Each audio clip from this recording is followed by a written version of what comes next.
இயேசுவின் நாமத்தினாலே இந்த மதிய வேளையிலே உங்களை அன்போடு கூட வாழ்த்துகிறேன்.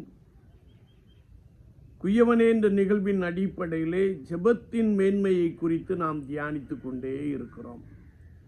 இன்றைக்கும் சங்கீதம் 63:1 நாம் வாசிக்கின்ற போது, தேவனே நீர் என்னுடைய தேவன், அதிகாலமே உம்மை தேடுகிறேன். வறண்டதும் விடாய்த்ததும் தண்ணீரற்றதுமான நிலத்தின் மேல் என் ஆத்துமா உம்மையில் தாகமாய் இருக்கிறது. என் மாம்சமானது உம்மை வாஞ்சிக்கிறது. இப்படியே பரிசுத்த ஸ்தலத்தில் உம்மை பார்க்க ஆசையாயிருந்து உமது வல்லமையும் மகிமையும் கண்டேன் என்று சொல்லுகிற ஒரு வசனத்தை நாம் வாசிக்க முடியும். சங்கீதக்காரனாகிய தாவீது யூதாவின் வனாந்தரத்தில் இருக்கையில் பாடுகின்ற ஒரு சங்கீதம். வனாந்தரம் என்பது பெருமையான ஒரு அனுபவத்தை குறிக்கிறது. வனாந்தரம் என்பது ஒன்றுமில்லாத ஒரு வாழ்க்கையை குறிக்கிறது. அப்படிப்பட்ட ஒரு சூழ்நிலையிலே சங்கீதக்காரன் சொல்லுகிறார், அதிகாலமே உம்மை தேடுகிறேன். என் மாம்சமானது உம்மில் வாஞ்சையாய் இருக்கிறது. நான் உம்மை பார்க்க வேண்டும் என்ற ஆசையோடு கூட பரிசுத்த ஸ்தலத்திலே பிரவேசிக்கிறேன் என்று சொல்லி ஆண்டவரை நோக்கி கூப்பிடுகிற ஒரு சங்கீதத்தை நாம் வாசிக்க முடியும். சங்கீதக்காரன் சொல்லுகிறார், ஜீவனை பார்க்கிலும் உமது கிருபை நல்லது. என் உதடுகள் உம்மை துதிக்கும்.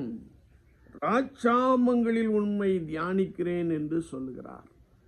என்னை கேட்டுக்கொண்டிருக்கிற என் அன்பு சகோதரனே, சகோதரியே, சுவாச வாழ்க்கையிலே வனாந்தரமான அனுபவத்திற்குள்ளாக நாம் கடந்து செல்லுகின்ற பொழுது, வாழ்க்கையிலே எந்த ஒரு மாற்றமும் முன்னேற்றமும் இல்லாத ஒரு சூழ்நிலையிலே நாம் கடந்து செல்லுகின்ற பொழுது, அல்லது எதிர்பார்த்து காத்திருந்து ஒன்றுமில்லையே என்று சொல்லி நாம் எண்ணுகின்ற பொழுது, கர்த்தருடைய வசனம் சொல்லுகிறது, நான் அதிகாலமே கர்த்தருக்கு முன்பதாக வந்து நிற்க வேண்டும்.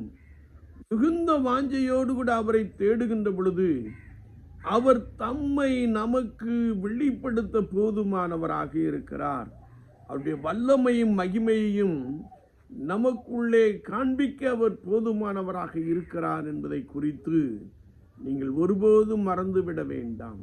ஏனென்றால் வேதம் சொல்லுகிறது, திக்கற்றவர்களுக்கு சகாயர் இயேசு என்று வேதம் சொல்லுகிறது.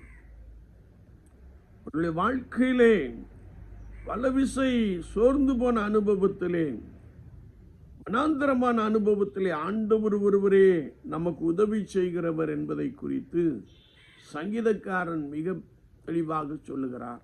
ஆனால் அப்படிப்பட்ட நெருக்கமான ஒரு சூழ்நிலையிலே நான் ஆண்டவரை பார்க்க ஆசையாயிருந்தேன், அவருடைய வல்லமையும் மகிமையும் கண்டேன் என்று சொல்லுகிறார்.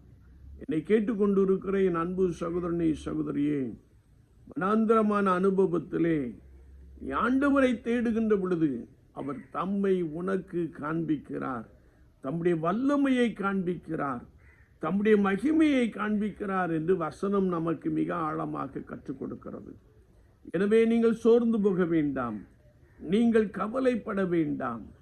உங்கள் சூழ்நிலைக்குள்ளே கர்த்தராகிய ஆண்டவர் இருக்கிறார் என்று நீங்கள் விசுவாசியுங்கள். அந்த விசுவாசத்தோடு கூட அதிகாலமே ஆயத்தமாகி கர்த்தருக்கு முன்பதாக காத்திருங்கள். நீங்கள் சொல்லுவீர்கள், ஜீவனை பார்க்கிலும் உம்முடைய கிருபை நல்லது, என் உதடுகள் உம்மை துதிக்கும் என்று சொல்வீர்கள். உங்களை ஆண்டவர் துதிக்கும்படியான அனுபவத்தையும் ஸ்தோத்திரிக்கும்படியான அனுபவத்தையும் நிறைவாய் கொடுக்க போதுமானவராக இருக்கிறார். நீங்கள் கர்த்தரை தேடி அவரை கண்டடையுங்கள்.